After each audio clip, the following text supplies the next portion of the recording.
The question is, how do you differentiate the utility of behavioral / psychotherapeutic treatments for conditions like depression versus medical treatments? Okay, so the first thing I would say is, don't underestimate the utility of medical interventions. Depression is a catastrophe. It carries with it a very high suicide rate. And it also levels people out, and it's really hard on their families. And so, and it's physiologically extraordinarily damaging. And so, if you're in a depressive state and it's severe, you can try an antidepressant. You'll know in a month if it works. If it works, well, maybe it'll help you get your life together. Like we could say, well, maybe you're depressed because your life isn't very well together. Could be. Sometimes people are depressed, their life is just, it isn't fine, because no one's life is fine. Everyone's life is a tragedy. But sometimes people have their lives in order as much as you could expect anyone to have. They have friends, they have an intimate relationship, they have a career that they like, you know, they're qualified, industrious people working hard on what they're doing and really playing a minimum number of games with themselves, and they're terribly depressed. Antidepressant, man, sometimes that will just fix it. And so hooray, like you're a biological entity. If there's something out there that can help you strengthen yourself so that you can prevail, great. And you know, people, you hear everyone takes antidepressants, you know, everyone's taking them. It's like no one takes those bloody things without serious consideration. Half the time I spend with my clients who are depressed is often the 2 years long attempt to get them to tentatively try an antidepressant, because they're so guilty that they're relying on an external crutch to sort out their lives that they can't even tolerate it. But you know, I say, well look, man, what if you had diabetes? You're not going to take your insulin? It's like you got stressed, you blew out at your weakest point. That's what happens when you get stressed. If there's something out there that might help you, it's like, try it, for God's sake. You'll know in a month, and you just stop if it doesn't work. Now, having said that, you want to do a multidimensional analysis. It's like, well, do you have any friends? Do you have an intimate relationship, or are you pursuing one? Do you have a reasonable career? Are you as educated as you are intelligent? Do you have something useful to do with your time outside of work? Do you have a drug or alcohol problem? Are there other behavioral issues like sleep dysregulation and lack of eating that are contributing to the pathology? You want to differentiate all of that, and wherever you can make a behavioral intervention, so much the better. But sometimes too, you're dealing with people whose lives are so wrecked that they don't even know where to start. They're different than the ones who have everything in order, say. And you say, well, try this, man, maybe you won't cut your throat in the next month, because if you're dead, it's going to be hard to work with you. And so medical interventions, anything. If you're sick, you do what is necessary to get better, and you leave your pride behind if you have to. And that says nothing about the utility of the behavioral interventions. You want to hit the problem with everything you have at your disposal. But some antidepressants, especially for people whose lives are together and who are depressed, antidepressants can be absolutely miraculous. So, you know, when you hear about the clinical evidence in their favor being iffy, and that's partly because the diagnosis of depression isn't very well formulated.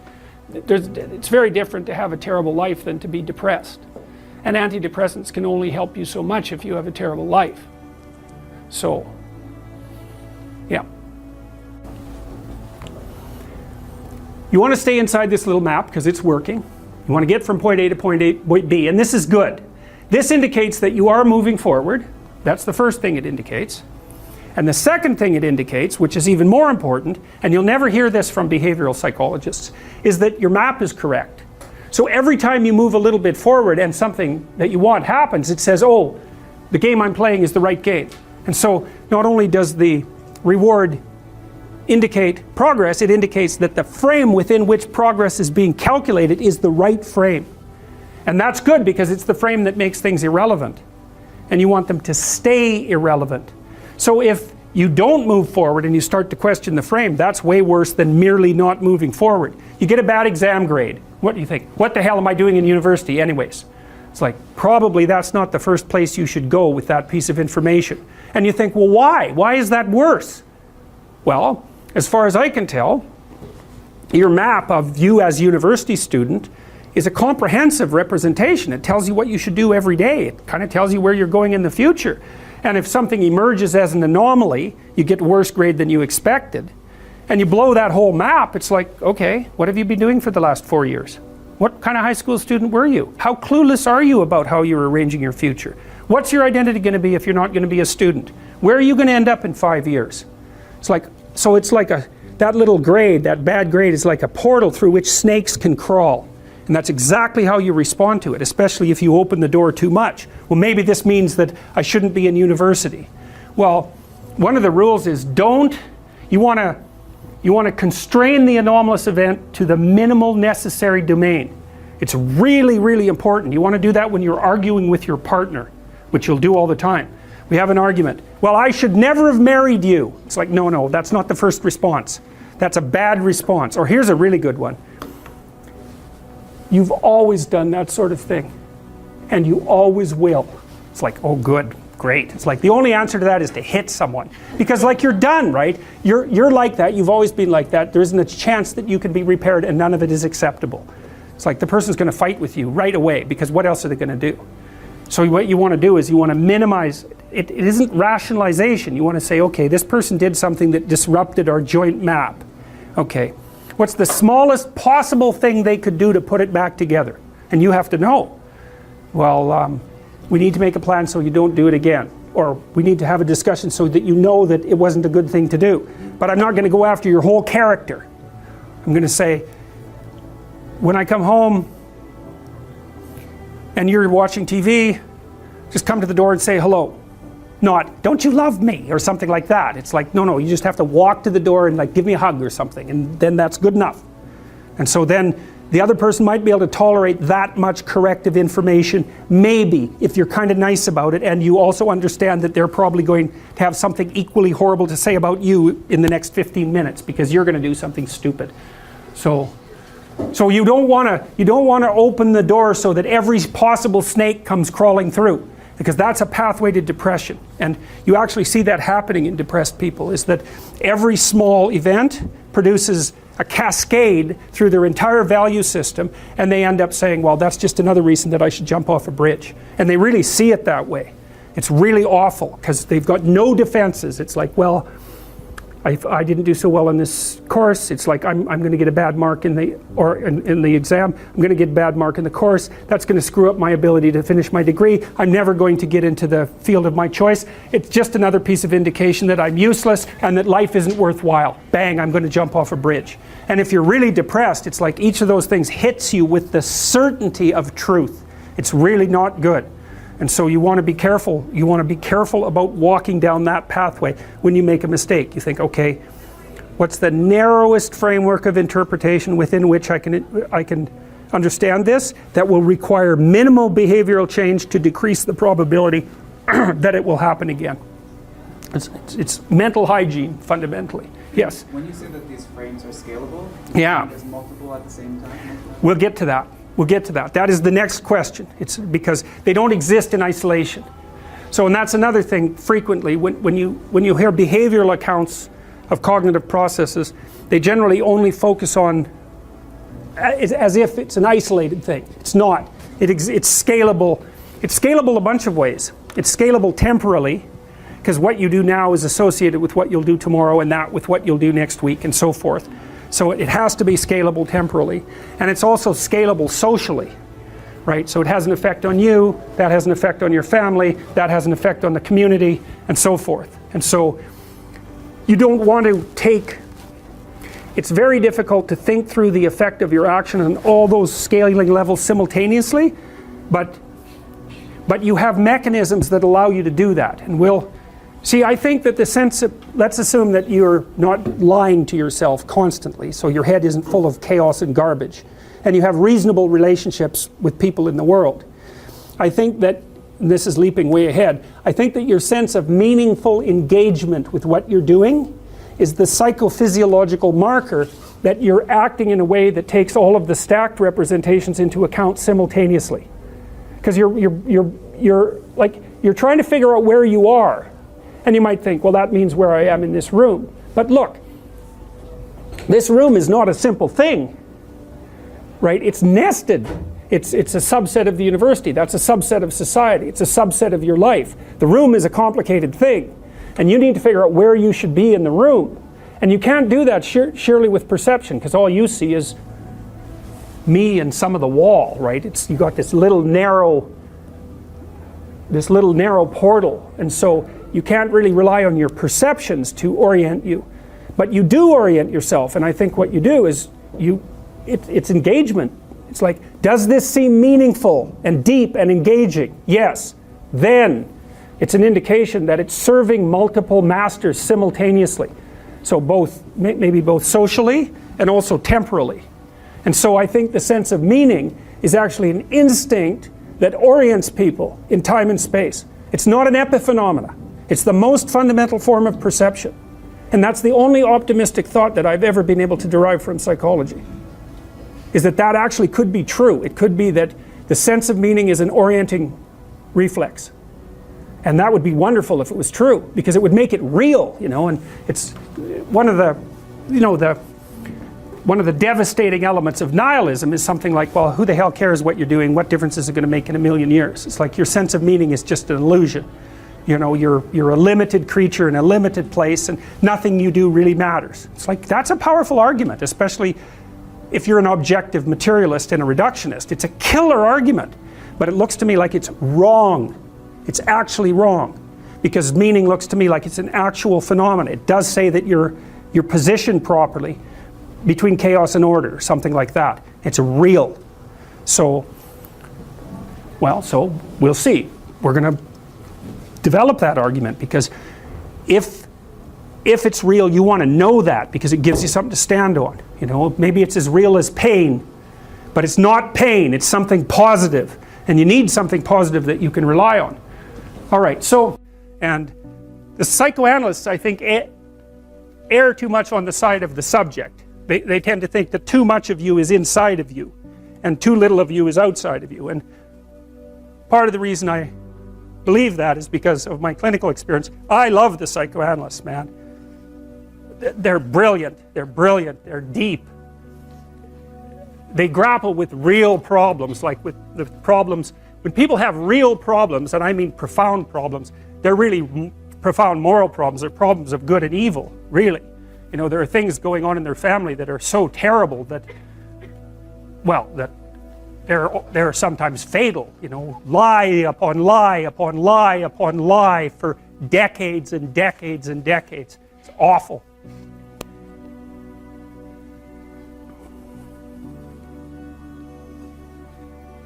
And that's not exactly inside them. It's out there in the world. And lots of the people that I see, very famous critic of psychology, I can't remember his name, but I probably will, criticize the practice of psychology quite effectively I believe in the early 60s. The Myth of Mental Illness by Thomas Szasz, S-Z-A-S-Z. It's a classic. You should read it. If you're interested in psychology, read it. It's a classic. And he basically said, most people have problems in living. They don't have psychological problems. And so I've experienced, despite my love for the psychoanalysts, very frequently what I'm doing as a therapist is helping people have a life that would work. And you can parameterize that. It's like, what do you need? How about some friends? People kind of like that. How about an intimate relationship with someone that you can trust, that maybe has a future? That'd be good. How about a career that puts you in a dominance hierarchy somewhere, so at least you've got some possibility of rising, some possibility of stabilizing yourself, and a schedule and a routine, because no one can live without a routine. You just forget that. If you guys don't have a routine, I would recommend, you get one going, because you cannot be mentally healthy without a routine. You need to pick a time to get up. Whatever time you want, but pick one and stick to it, because otherwise you dysregulate your circadian rhythms and they regulate your mood. And eat something in the morning. I've had lots of clients who've had anxiety disorders. I had one client who was literally starving. Very smart girl. There's very little that she liked. She kind of tried to subsist on half a cup of rice a day. She came to me and said, I have no energy. I come home, all I want to do is watch the same movie over and over. Is that weird? And I thought, well, it depends on how hard you work. a little weird, but whatever. It's familiar, you're looking for comfort. So I did an analysis of her diet. It's like 3/4 of a cup of rice. It's like, you're starving. Eat something. You know, you'll feel better. So she modified her diet and all her anxiety went away and she had some energy. It's like, yeah, you gotta eat. So a schedule, that's a good thing, man. Your brain will thank you for it. It will stabilize your nervous system. With a bit of a plan, that's a good thing. You need a career, you need something productive to do with your time. You need to regulate your use of drugs and alcohol, most particularly alcohol, because that does in a lot of people. You need a family, like the family you have, your parents and all that. It'd be nice if you all got along, you could work on that. That's a good thing to work on. And then, you know, you probably need children at some point, and that's life. That's what life is. And if you're missing, you know, you may have a good reason to not be operating on one of those dimensions.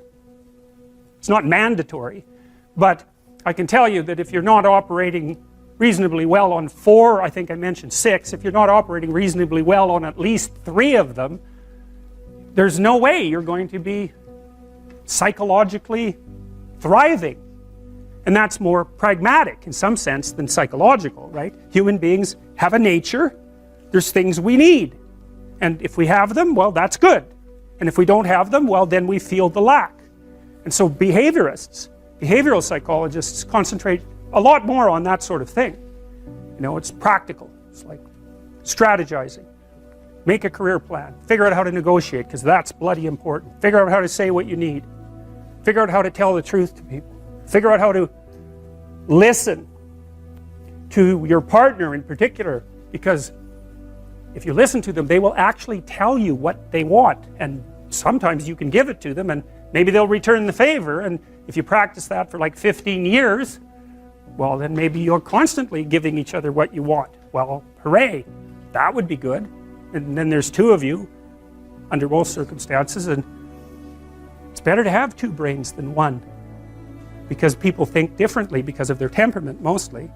And so the negotiation is where the wisdom arises, and it's part of the transformation, the psychological transformation that's attendant on an intimate relationship, and one of the fundamental purposes of a long-term intimate relationship.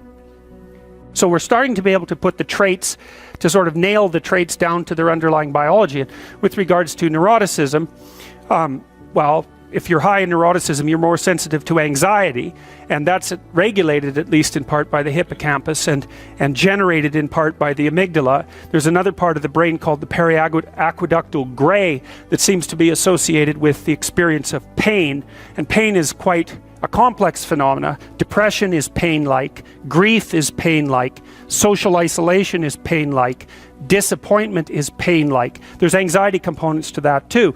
And so neuroticism seems to be something like threshold for activation in those negative emotion systems. So if you're higher in neuroticism, 1 unit of uncertainty might produce, let's say, 3 units of psychophysiological response, whereas if you're lower in neuroticism, 1 unit of uncertainty might produce 1 unit of psychophysiological response. It's hard, you know, obviously that's a simplified schemata, but there's variability, because if something unexpected or threatening happens to you, it isn't obvious how upset you should get. One answer might be, brush it off, it's nothing. Another answer might be, it's a bloody catastrophe. And often when something uncertain or threatening occurs, you don't have enough information at your disposal to make a full determination of the potential import of the circumstance, especially if it's uncertain. And so then you have to guess at how upset you should be, and where you are on the normal distribution with regards to trait neuroticism, say, that sort of determines what your guess on average is going to be.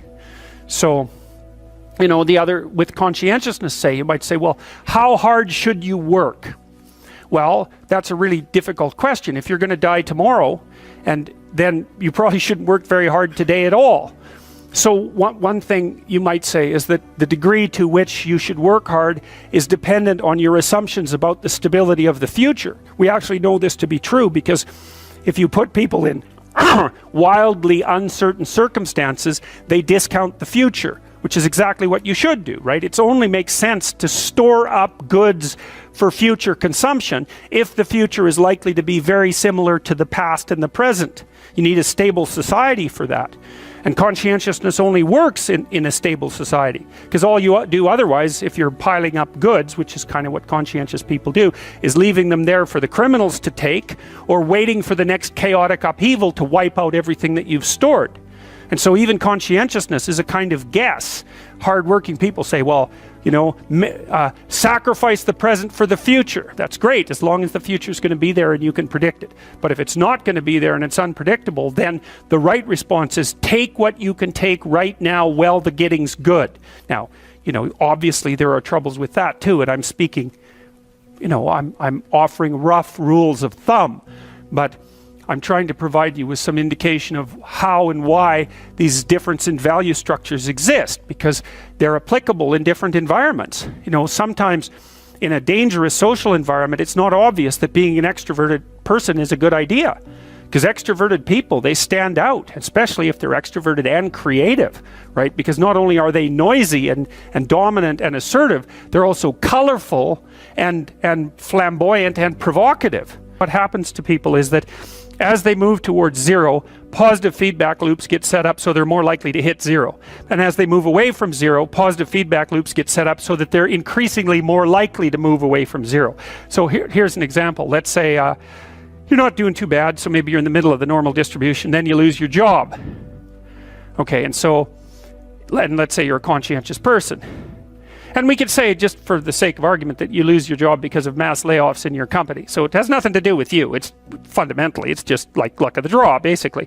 But then what happens to you? Well, if you're conscientious, you're gonna go after yourself pretty hard. So you're gonna, and especially if you're also high in neuroticism, it's gonna depress you to lose your job. And maybe you're in a situation where you just, for one reason or another, you don't have that many other opportunities. Now, maybe you should have looked for them, but maybe you're in a depressed strata of the economy, or you're geographically located somewhere that makes moving difficult, or so on and so forth, you know. So, but you lose your job and then you start to get depressed because of that. Well, then as you start to get depressed, you know, it decreases the probability that you're going to look for a job, but it also maybe starts to put stress on your family, and it also starts to decrease the probability that you're going to engage in positive social interaction. So now not only are you unemployed and suffering from economic stress, but your marriage is starting to suffer, and you're starting to isolate yourself from your friends. And then, of course, as your marriage suffers and the stress builds up, then that's going to make you more depressed, and that's going to keep you even farther away from your friends, and that's going to decrease the likelihood that you're going to have enough positive emotion and enthusiasm to look for another job. And then, you know, maybe you want to add a bit of a drinking problem to that just for fun, and you can see that you can get a spiral going that's just taking you down. Right? And it's all sorts of things, because lots of times people conceptualize, let's say, you know, you're an unemployed guy and you go to counseling and you get a diagnosis of depression. And the thing about a diagnosis of depression, it's sort of like the assumption is there's something gone wrong with your psychological structure. It's like if you're unemployed and you're depressed, it isn't obvious at all that the problem is in your head. You know what I mean? It isn't even obvious that it's a psychological problem. It's just a problem, and problems can take you out. And so, you know, if you're unemployed and you're under economic stress and your marriage is starting to shake and you're isolating yourself from your friends and you're less likely to be motivated to go look for a job, you can sort of think about that as a depressive spiral, but you can also think of it as a conspiracy in some sense of external forces that are auguring you into the ground. And we don't tend to conceptualize psychological disorders that way, but we should, because lots of times when people are suffering from something that you could describe in psychological terminology, and depression is a very good example of that, it isn't obvious that there's something wrong with them psychologically. Often they just are in trouble. And there isn't a category in psychological diagnosis for client in serious trouble. But my experience has been almost without exception that the people that come to see me because something's gone wrong with their life, not because they have a psychological problem. Now you could say, well, their psychological inadequacies, such as they might be, are interfering with their ability to recover, or maybe even served as precursors to increase the probability of the catastrophe. And so a well-functioning personality has all the micro routines in place. That's actually something that you help people with if you're a behavioral therapist, because one of the things you assume if you're a behavioral therapist is that sometimes the reason people aren't doing things is because they don't know how. Sometimes maybe the person's depressed but potentially high functioning. They got all the damn micro routines. They're well socialized. They're just dormant. You got to get them awake again and implementing them. But sometimes you get someone in your practice, say, who's just been neglected like you cannot believe, right? The parents never paid any attention to them, or maybe just punished them every time they did something good. That's really fun. And then, they didn't make friends, and so they're really, really vague and poorly articulated. And so then what you do is you work at the bottom of the micro routines and get them to practice building up all these little attributes that they didn't build up. And one of the things you can think about in terms of character development is, so now maybe you understand something about your own personality. You might say, well, what could you do to improve your personality? And the answer is develop some of the micro routines on the other side of the personality distribution. So if you're disagreeable as hell, maybe you could start learning how to do nice things for people. And that actually works, by the way. So if you take disagreeable people who are depressed and you get them doing nice things for other people, their depression tends to lift. But then by the same token, if you're agreeable, then you should practice doing some things for yourself and being more tough-minded in your negotiations. And so you can sort of place yourself on the personality trait distribution. You're extroverted. It's like, okay, man, learn to spend some time with yourself, right? You're low in openness. Well, try reading a book that's outside of your sphere of interest now and then. If you're conscientious, well, you should probably learn how to relax occasionally, and so forth. So I think partly what you're doing as you're developing your personality is not moving the mean much, the average, where you're located, but you're extending the standard deviation so that you're a bigger bag of tricks than you were before. And I think you can practice that consciously. It's like you're hyper orderly. It's, well, get a dog. Dogs are messy, horrible things. It's just what you need if you're hyper orderly, because they're going to leave hair everywhere and force you to live with it. And so, okay, so this is sort of you, right? This is your personality. It's this collection of subroutines that you've turned into a hierarchy, and then there's something at the top of it, and that's a big question. Like, what the hell should be at the top of the hierarchy? Because that's the ultimate question of unity. And the clinicians would say, well, it's the self-actualized person, or it's the self, or something like that. That's the implicit and perhaps explicit ideal that you're aiming for. And you might say, well, does such a thing exist? And I would say, well, do you admire people?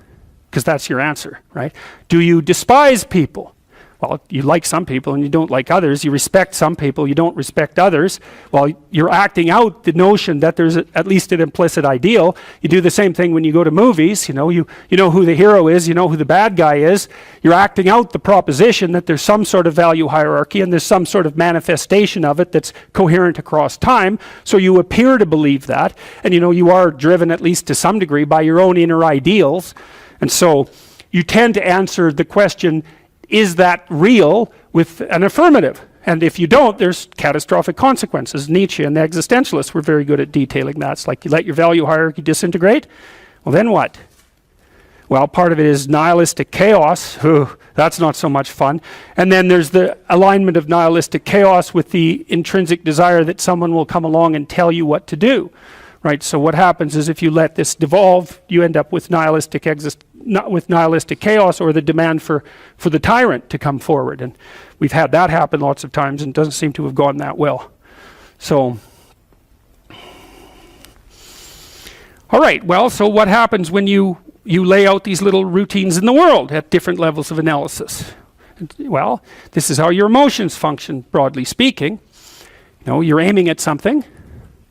And this is an oversimplification, which is why I want to show you this, right? When I show you this, assume that it's made out of that, right? It's just a schematic oversimplification, because even if, let's say that I'm trying to do something as simple as walking towards the door, I mean, that the action of walking towards the door is predicated on the existence of all the subroutines that enable me to propel my body across time and space, and like that took a lot of internal organization to get that right. It's automatized now, and so you can treat it like it's invisible, but implicit in any one of these structures is this entire structure. And you actually see this in therapy very frequently too. Okay, one of the things that I've figured out over the last years is this is a good proposition. So, it's pretty self-evident that life has got its rat's nest of miseries, and that's for sure. And maybe you could even make a categorical statement that life is mostly a rat's nest of misery. And you can make a pretty powerful argument for that. But then there's a counter question, which is, well, what if you tried not to make it any more miserable than it had to be, right? Then what would it be like? And my suspicions is that a lot of that misery, I would suspect that most of that misery would go away, because it's the unnecessary misery that really brings you down. It's like, well, if someone has cancer, it's like, that sucks. But it's not like you can say, if only we had done this differently, then that wouldn't have happened. But when someone's out like torturing you in a malevolent way, or maybe you're doing the same, you can always ask yourself, well, is this really necessary? Is this just like a useless add-on to the miseries of life? That's what disheartens people. And so even in your own life, if you aren't suffering from self-imposed misery, and you're only suffering from inescapable misery, maybe you could handle that, and you could survive, you could bear it, and even maybe without becoming irredeemably corrupt. And so the goal would be, well, yeah, life is a rat's nest of miseries, and maybe it has no ultimate meaning. We could say that if we're feeling particularly pessimistic, but it still leaves one question open, which is, if you didn't do everything you could to make it worse, how good could you make it be? And the least answer is, well, it could be tragedy, but maybe not hell. And I think that's right. I really believe that. That's the most pessimistic, proper statement. The worst case outcome, in the worst of all possible worlds, is that your life could be tragic, but not hell. And that's a lot better than hell, right? And you think, I could give you an example of the difference. You're at your mother's deathbed. Well, that's tragedy. Here's another scenario. You're at your mother's deathbed, and you and all your idiot siblings are arguing. Well, that's the difference between tragedy and hell. And you might be able to tolerate the first circumstance, and maybe it would even bring you closer together with your family members. The second one, no one can bear that. You walk away from a situation like that sick of yourself and sick of everything else too.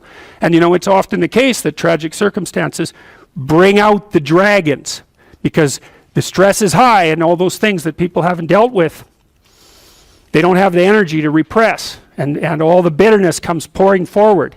It's like, seriously, man. So that's actually it's a rough lesson, but it's a good hallmark for figuring out whether or not you've got yourself adjusted properly, and in relationship to your siblings. It's like, if you were all gathered around the bed of someone close who was dying, could you manage it?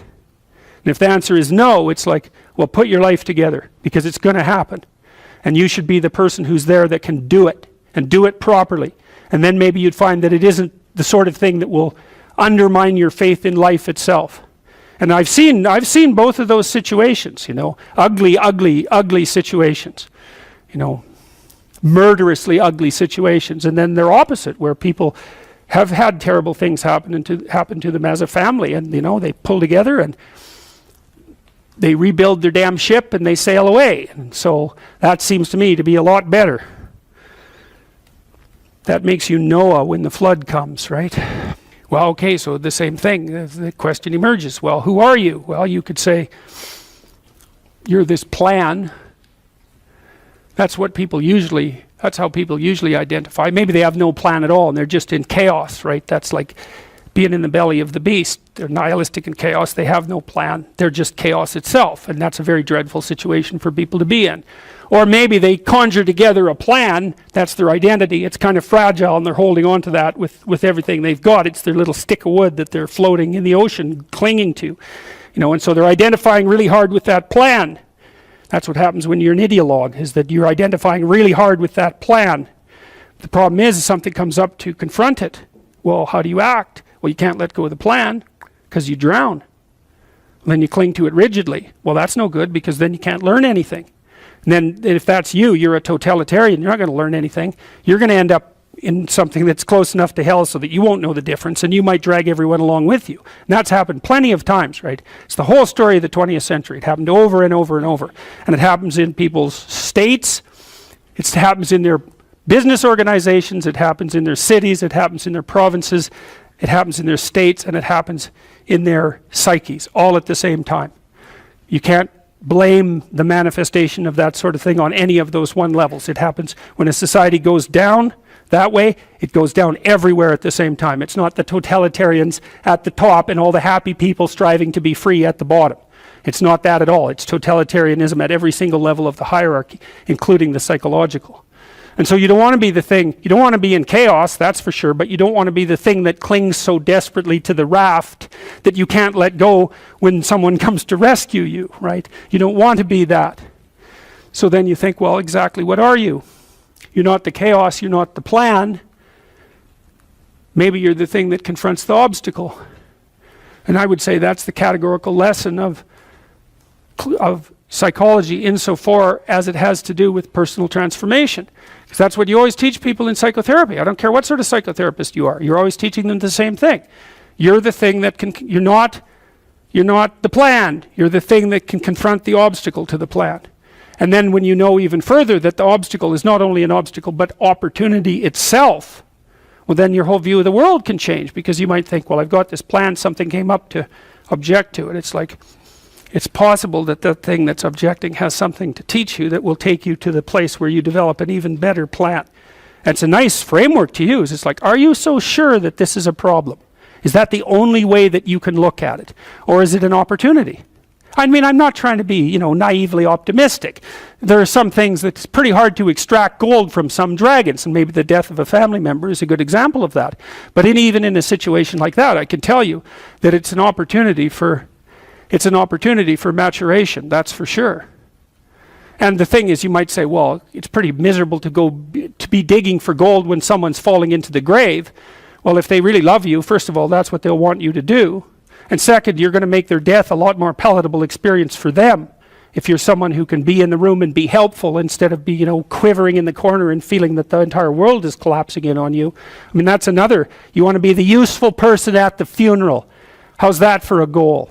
That's a good goal, man. You know that you've got yourself together in a situation like that because you're going to be at them. And maybe you want to be the person on whose shoulder people cry. That'd be a good goal. And it's kind of, I don't like being naively optimistic, so when I tell you to get your life together, I'm not going to say roses and sunshine. It's like, that's pablum for fools. But it really is something to be the reliable person at a funeral. There's this idea in Jungian psychology called the circumambulation. And Jung had this idea that you had a potential future self, which would be in potential everything that you could be. And that it manifests itself moment to moment in your present life by making you interested in things.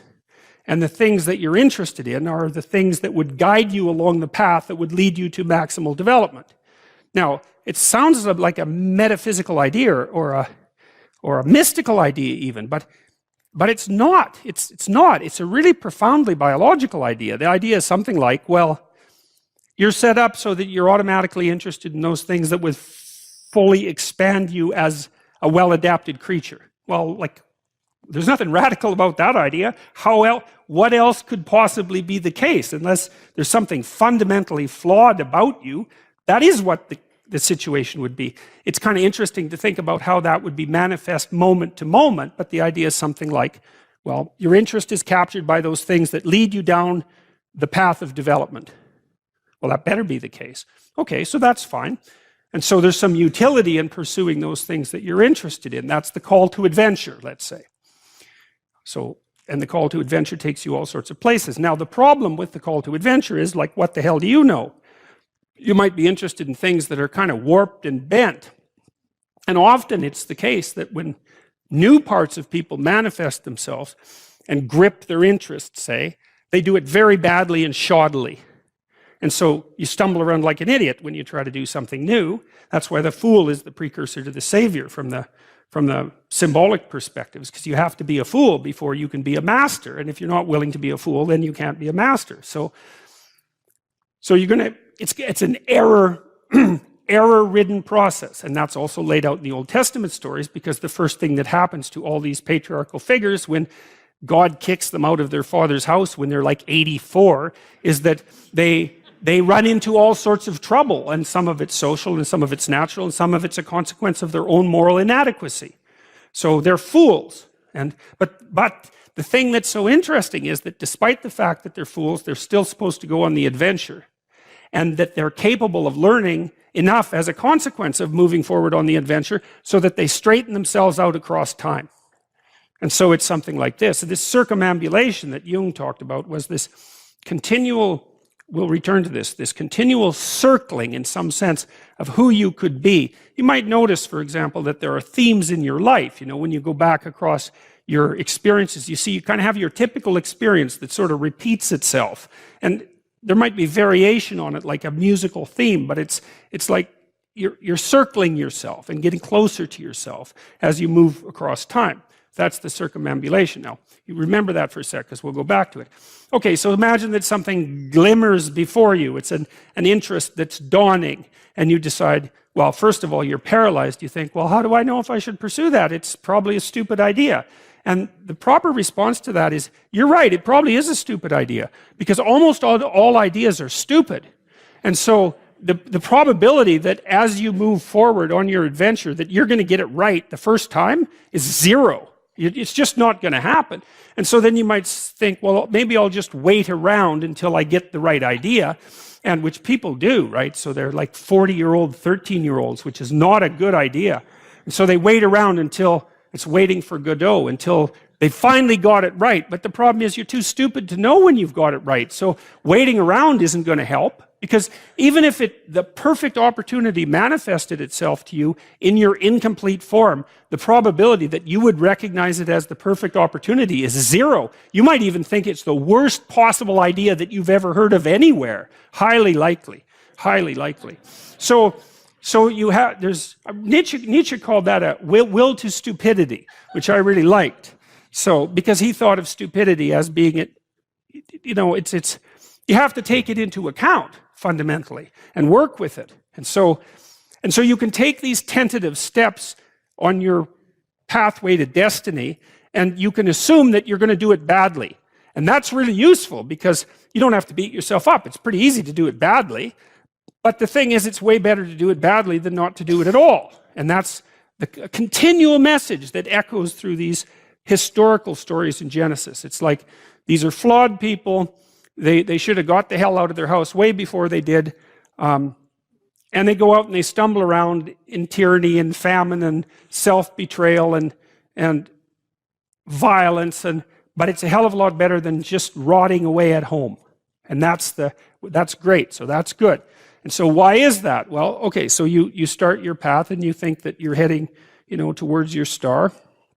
And so you go in that direction. And then, because you're here, the world looks a particular way, but then when you move here, the world looks different, and you're different as a consequence of having made that voyage. And so what that means is that now that thing that glimmers in front of you is going to have shifted its location, because you weren't very good at specifying it to begin with, and now that you're a little sharper and more focused than you were, it's going to reveal itself with more accuracy to you. And so then you have to take it's almost like a 180-degree reversal. But it isn't, because, you've gone this far, and that's a long ways to get that far. But that's a lot farther than you would be if you just stayed where you were, waiting. And so it doesn't matter that you overshoot continually, because as you overshoot, even if you don't learn what you should have done, you're going to continually learn what you shouldn't keep doing. And if you learn enough about what you shouldn't keep doing, then that's tantamount at some point to learning at the same time what you should be doing. So it's okay. So it's like this. Now, what's cool about it, though, I think, is that as you progress, the degree of overshooting starts to decline, right? And that we know that there's nothing hypothetical about that. As you learn a new skill, like even to play a song on the piano, for example, you overshoot madly. You're making all sorts of mistakes to begin with, and then the mistakes, they disappear. There's a great TED talk, I think it was, about this guy set up a really advanced computational recording system in his home and recorded every single utterance his young child made while learning to speak. And then he put together the child's attempts to say certain phonemes and put them in a list, and you can hear the child deviating madly to begin with, and then after hundreds and hundreds of repetitions just zeroing right in on the exact phoneme. So, you know, you might not know this, but when kids babble, because they start babbling when they're quite young, they babble every human phoneme, including all sorts of phonemes that adults can't say. And then they die into their language, so that after they learn, say, English, then there's all sorts of phonemes they can no longer hear or pronounce. But to begin with, it's all there, which is really quite interesting. But so as they learn a particular language, they zero in on the proper way to pronounce that, and their errors minimize. And every time you learn something, that's how it is. And that's really useful to know too, because it means that it's okay to wander around stupidly before you fix your destination. Now you see that echoed in Exodus, right? Because what happens is that the Egyptians, or the Hebrews, escape a tyranny, which is kind of whatever you do personally and psychologically when you escape from your previous set of stupidly held and ignorant and stubborn axioms. It's like, away from that tyranny. It's like, great, I freed myself from that. Well, then what? Well, you think, well, now I'm on the way. It's, no, you're not. Now you're in the desert, where you wander around stupidly, you know, and worship the wrong things until you finally organize yourself morally again and head in the proper direction. So that's worth knowing too, because you think, well, I got rid of a lot of things, baggage, excess baggage that I didn't need in my life, and now everything's okay. It's like, no, it's not. You've got rid of a whole set of scaffolds that were keeping you in place, even though they were pathological, and now you have nothing. And nothing actually turns out to be better than something pathological, but you're still stuck with the problem of nothing. And that's, well, that's exactly why Exodus is structured the way that it is. It's that you escape from a tyranny. It's, hooray, we're no longer slaves. Yeah, well, now you're nihilistic and lost. It's not necessarily an improvement. But it is see, it's also useful to know that, because you can also be deluded into the idea that, imagine that you're trying to become enlightened, which might mean to turn all those parts of you on that could be turned on. You think, well, that's just a linear pathway uphill. You know, it's just from one success to another. No, it's not. It's like, here you are and you're not doing too badly, and the first step is a complete bloody catastrophe. It's worse. And then maybe you can pull yourself together and you hit a new plateau, and then that crumbles and shakes, and bang, it's worse again. And so, because part of the reason that people don't become enlightened is because it's punctuated by intermittent deserts, essentially, by intermittent catastrophes. And if you don't know that, well, then you're basically screwed, because you go ahead on your movement forward and you collapse and you think, well, that didn't work, I collapsed. It's like, no, that's par for the course.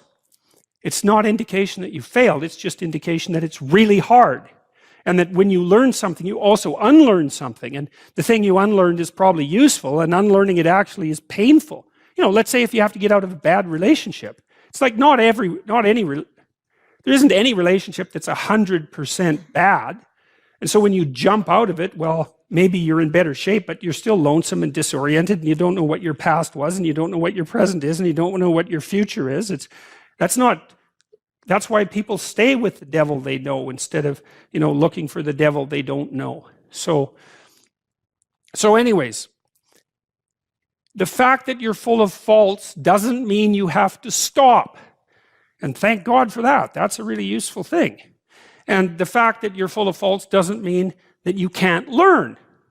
And so you can posit an ideal, and you're going to be wrong about it, but it doesn't matter, because what you're right about is positing the ideal, moving towards it. If the actual ideal isn't conceptualized perfectly, well, first, surprise, surprise, because like, what are you going to do that's perfect? So it doesn't matter that it's imperfect. It just matters that you do it and that you move forward. So that's really positive news as far as I'm concerned, because you can actually do that, right? You can do it badly. Anyone can do that. So that's useful. Okay, so like if you were an efficient person, you would have just done that. But you're not. But who cares? You know, you still end up in the same place. And maybe the trip is even more interesting. Who knows? Probably too interesting.